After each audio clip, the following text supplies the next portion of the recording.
Fala aí, rapaziada, na paz? Há alguns dias o pessoal tem pedido para eu falar um pouco mais sobre o mercado em que eu mais atuo, que é o mercado de gastronomia. E então vamos fazer isso nesse vídeo. Nem vou buscar um café, vai. Eu vou começar diferente hoje. Não vou buscar porque ele já tá aqui. Vou tomar um cafezinho e roda a vinheta pra gente falar um pouco sobre o mercado de gastronomia.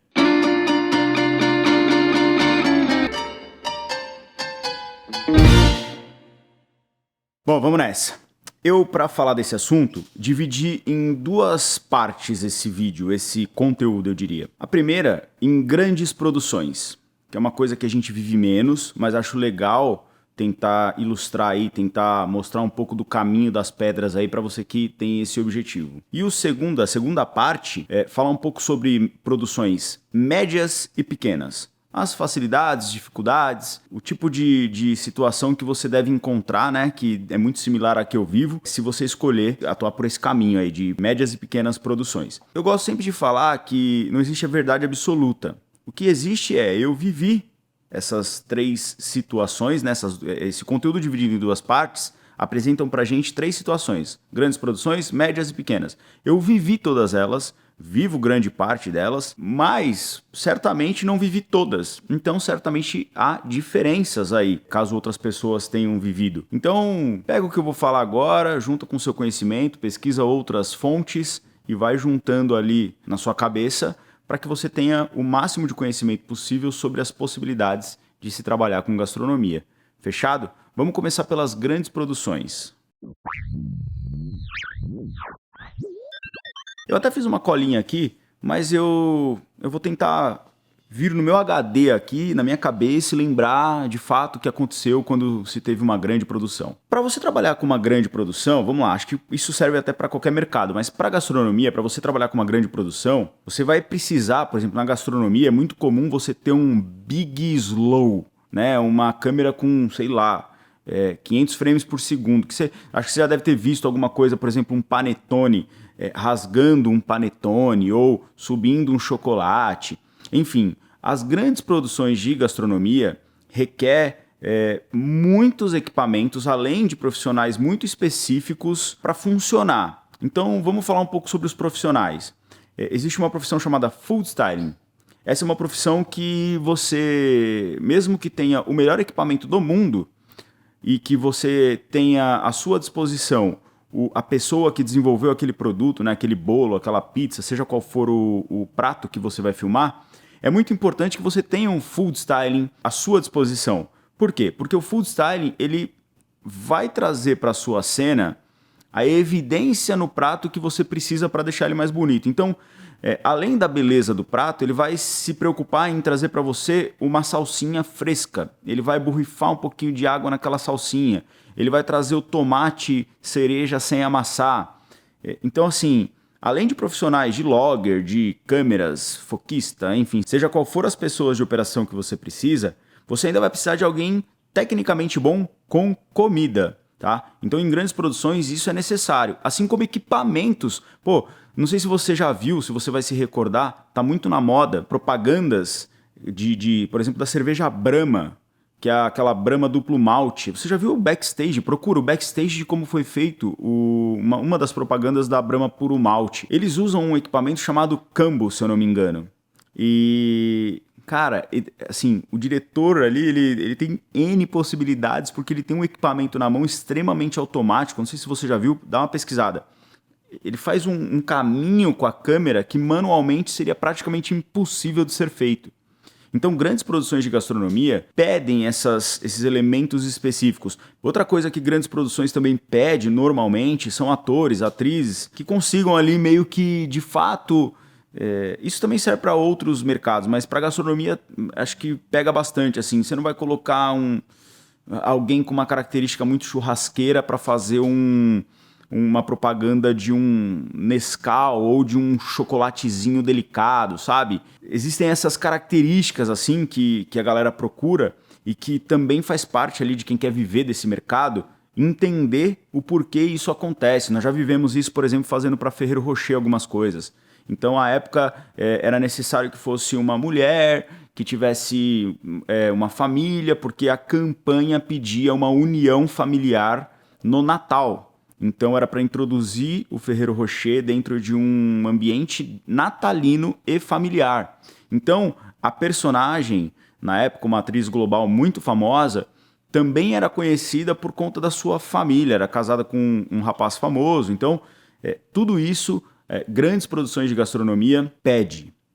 E para você entrar nesse mercado, normalmente você entra através de grandes produtoras. Então, como funciona esse ciclo mais ou menos, né? Você tem a marca tem uma agência, essa agência procura uma produtora grande, tem várias aí no Brasil.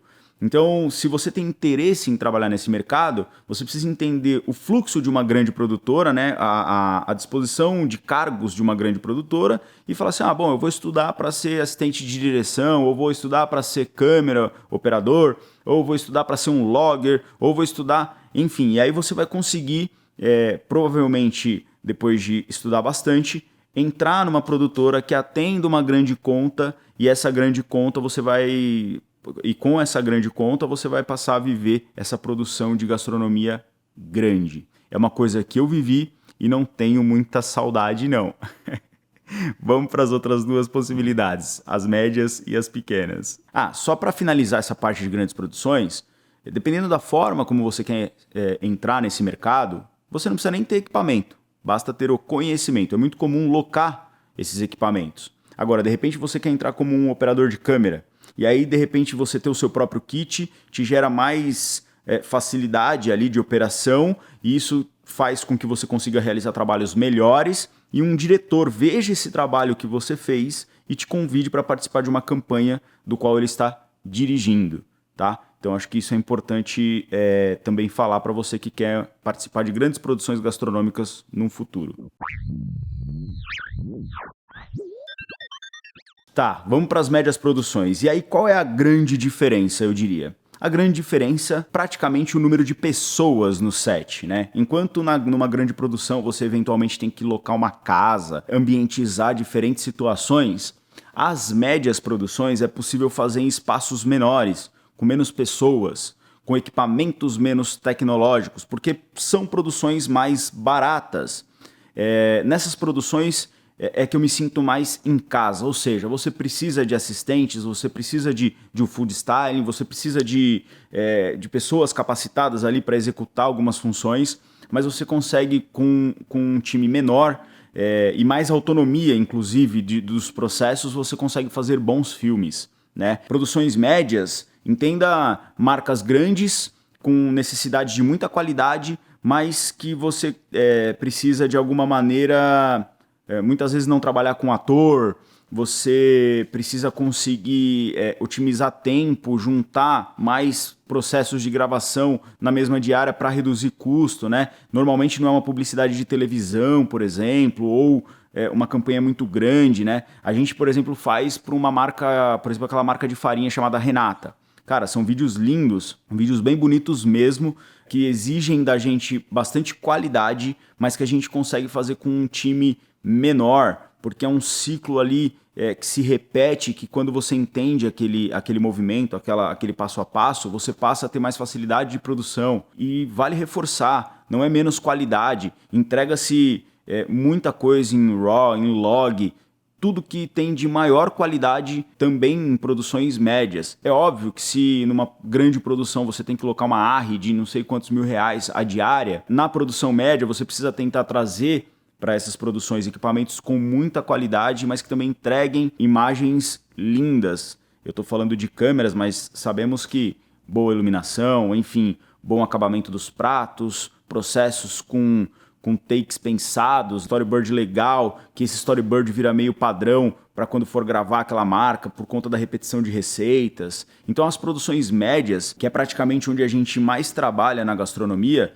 são produções muito legais de fazer, que precisa de um time bacana. Nós fizemos recentemente, por exemplo, para um portal gigantesco, receitas.com, dezenas de receitas. Então eu consegui dirigir esse trabalho, montei lá um time, nós fizemos tudo dentro da Horta Filmes, estúdio próprio, enfim.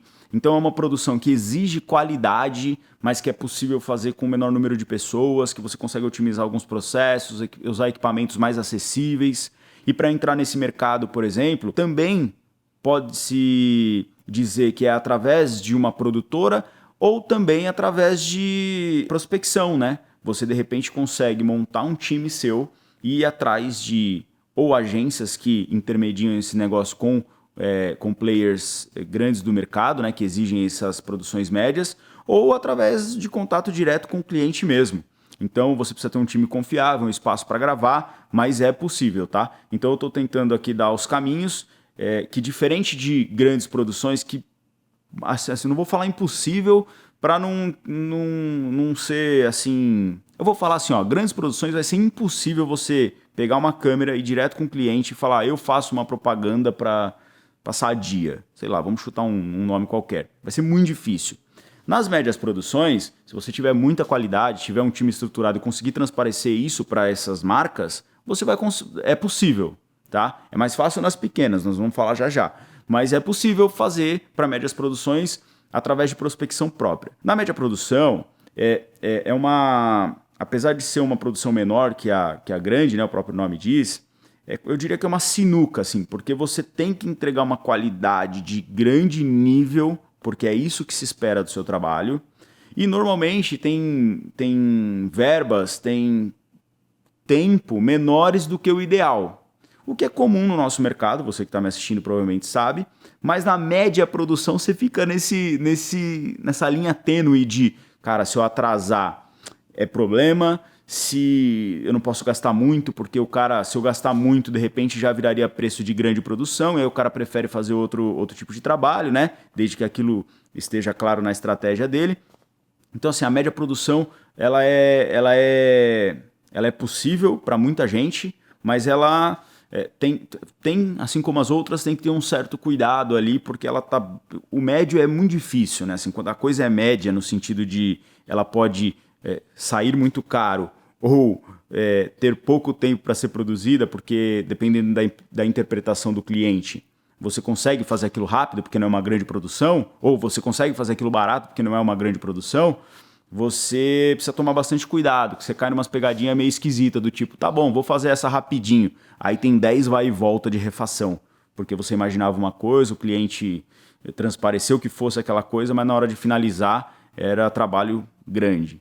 Então eu não sei se está ficando muito confuso, mas o que eu quero dizer é que a produção média exige muita técnica, exige muita qualidade, mas ao mesmo tempo com equipamentos menores, com menos profissionais e até mesmo prospectando, você consegue ter acesso a esses projetos. E para listar aqui um pouco de médias produções, eu diria receitas de Instagram, cursos para YouTubers, que vão lançar, por exemplo, um curso de confeitaria bem feitinho, né? Uma coisa legal. Isso trata-se de uma média produção. Publicidades para a internet, trata-se de uma média produção também, muitas delas. O que mais? Institucionais de restaurante, por exemplo, de uma hamburgueria que você vai fazer um trabalho que necessita de 4, 5 pessoas, 1, 2 equipamentos. São médias produções que você pode entrar ali nesse mercado trabalhando direitinho, tá?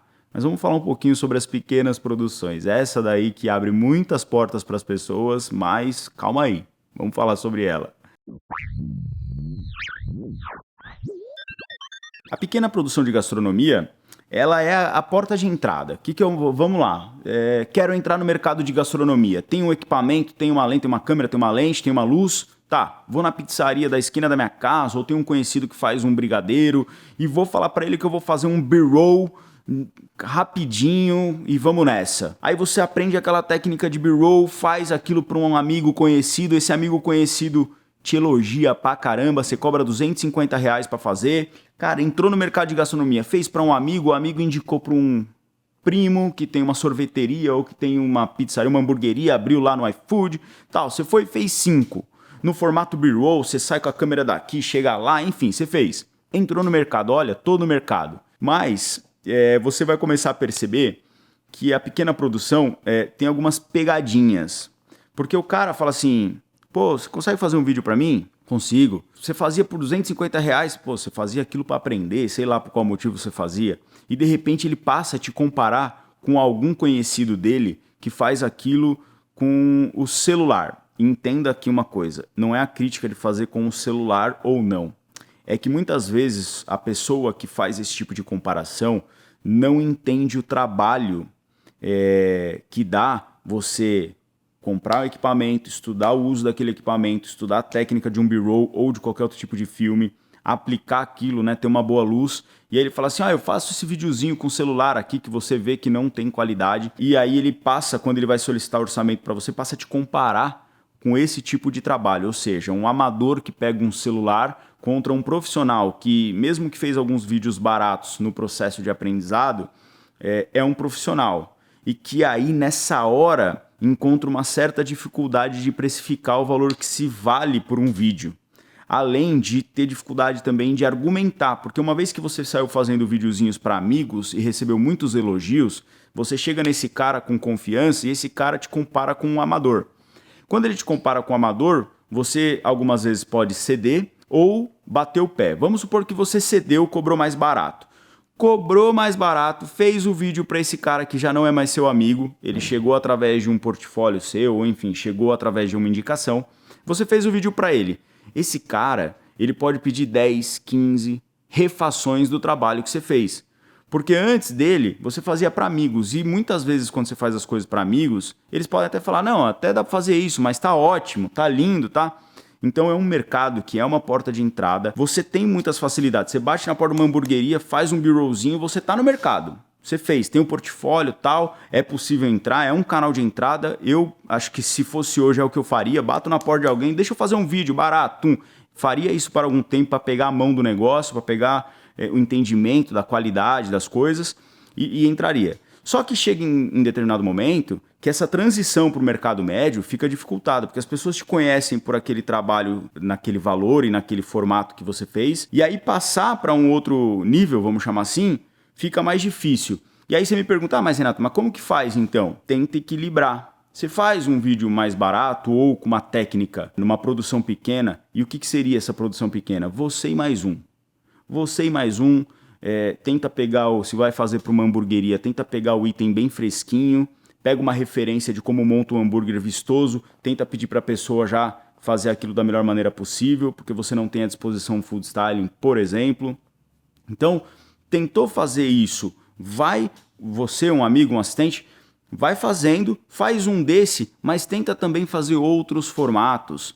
Tenta em paralelo prospectar com outros valores. Tenta equilibrar as coisas para você não virar refém e virar o cara que faz só um formato por um valor médio, no sentido de as pessoas te indicarem e falar, não, faz ali 250. Eu tô chutando o valor aqui, viu, gente? É só para exemplificar, para você não virar refém de uma coisa que você entrou para aprender, para abrir mercado e você depois não consegue sair do 250 para um 250. É só uma sugestão de você tentar equilibrar as coisas, fazer diferentes formatos, estudar não apenas equipamento, mas também a história do food styling, para que você, mesmo não tendo grana para contratar um, tenha muita noção do que seria o papel daquele food styling ali, e aí você aos poucos vai qualificando o seu trabalho. Então, as pequenas produções de gastronomia, que a gente faz muito até hoje, tá? Que são produções menores, tá? Eu, a Fê aqui, um assistente. A gente fez recentemente aí para Hershey's, um trabalho, Hershey's Professional, um trabalho bem bacana, com 3 pessoas.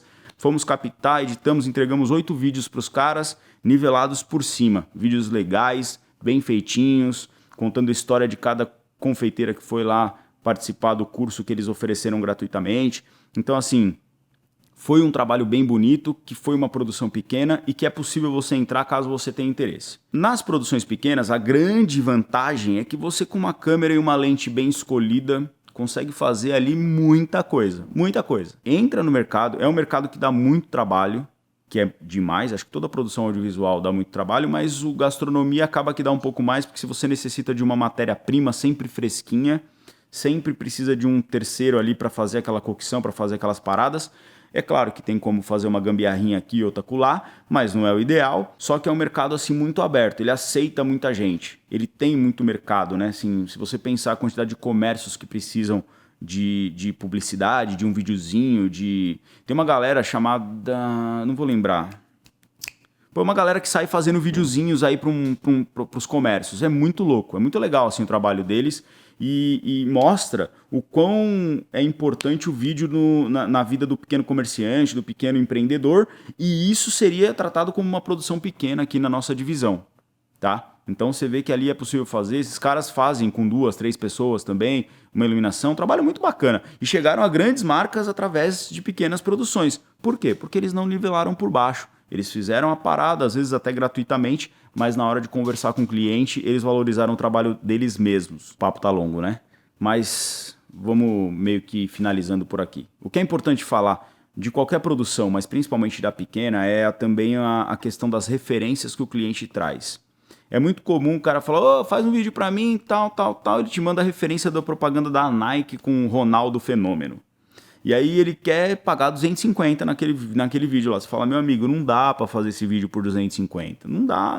Não é só porque eu quero ganhar mais ou eu preciso ganhar mais. Mas é porque o custo de produção não dá. Não, vamos fazer. Então essa é uma situação. Eu tenho aqui, ó, eu tenho o menino que me ajuda na cozinha, que faz pra você. Eu não estou desprezando o menino que ajuda na cozinha. Ele vai ser muito relevante. Mas o cliente precisa entender, e você é fundamental nisso, que o seu trabalho tem um valor ali, aquele estudo que você teve para chegar naquele momento tem valor e que não é só aquele vídeo de 30 segundos do Reels que você está fazendo. É muito mais que aquilo. Então é importante você entender, na hora que você receber uma referência do seu cliente com uma propaganda do McDonald's, você fala, meu, mas peraí, aqui a propaganda do McDonald's tinha uma equipe de iluminação, era uma produção grande essa referência. Ah, mas é só uma referência. E por que eu estou falando isso? Porque antes de fechar o trabalho, tudo que o cliente te manda é só uma referência. Depois que você entrega o vídeo, e vamos considerar que você é um cara bom no que você faz e entrega um vídeo legal, o cliente volta naquela referência e fala, putz, mas ó... E aí você fala assim, putz, não foi má vontade minha, mas jamais eu vou conseguir chegar nessa produção que você me mostrou.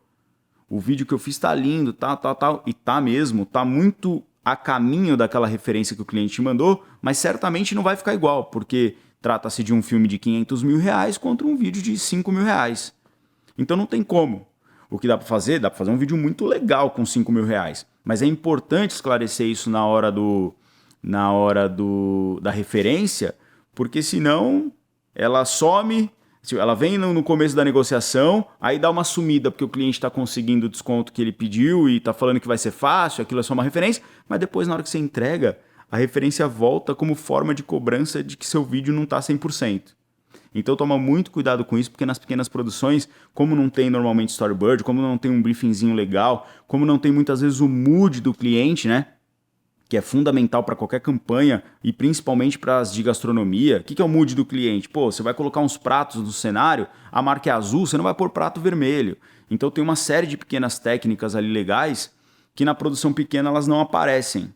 E o cara que está te mandando a referência não sabe que tem tudo isso numa grande produção. Ele só sabe que aquele vídeo é bonito, que aquela técnica é legal. E você sabe, então você sabe quanto custa fazer aquilo lá. Então toma cuidado com isso, porque nas pequenas produções tem essas pegadinhas. Só uma coisa, sobre equipamentos para pequenas e médias produções. Você tem muitos aí no mercado que fazem um 4K 60, se tiver um 4K 120, ótimo. Dá para entregar muito conteúdo para esses dois mercados. Lentes vai de acordo com o que você entende que é legal. A gente aqui tem lentes mais abertas, tem a 100mm macro no caso para fazer umas cenas de um detalhe. Então, vai muito nesse estudo. E como conclusão, assim, eu adoro o mercado de gastronomia, tem muito trabalho, a gente está com a agenda lotada, graças a Deus. A gente é muito forte nesse mercado, porque a gente, por muitos anos, foi se estruturando para ter um espaço legal para fazer esses vídeos, equipamentos certos para economizar com locações. Enfim, a gente foi se estruturando para atender esse mercado. Eu, por exemplo, no mercado de casamento, não teria a menor capacidade hoje de fazer... Deixa eu melhorar. Não teria nem... eu não conseguiria, talvez, acompanhar quem está nesse mercado há tantos anos como eu estou no de gastronomia. Ah, Renato, você não sabe fazer? Cara, talvez eu saiba. Com uma pequena orientação, talvez eu saiba. Mas eu sei que eu preciso estudar. Eu acredito muito nisso. Se você quer entrar no mercado de gastronomia, vamos estudar. Se você quer entrar no mercado de casamento, vamos estudar. E é o que eu sinto. O de gastronomia, por exemplo, é muito detalhista. Muito detalhista. Depende menos de efeito, né? O alimento tem sua vida própria. Ele tem suas cores, ele tem sua beleza. Então ele depende menos de efeito, mais de iluminação, mais de um bom enquadramento. Enfim, a gastronomia é linda, assim, é muito legal. Se você não viu ainda, assiste aquele seriado chamado Chef's Table. Acho que a primeira temporada, principalmente, é a coisa mais linda que tem. Você vai ver que tem muita simplicidade ali de captação, mas é lindo. Se ficou alguma dúvida, alguma pergunta específica, comenta aqui embaixo. É muito difícil para mim fazer esses vídeos, porque a história minha na gastronomia é muito longa. Então, como que sintetiza isso, né? Como que eu conto isso para vocês? Eu, nesse caso, resolvi dividir em 3 partes. Espero que eu possa ter ajudado de alguma maneira, se você tem essa vontade de entrar para esse mercado, entender em qual situação você se encaixa melhor, tá? Para você começar aí, se Deus quiser, ter muito sucesso na sua jornada. Se eu puder ajudar de alguma maneira, estou por aqui. Se inscreve, compartilha esse conteúdo. Fechado, meu velho. Vamos nessa. Um abraço, até a próxima.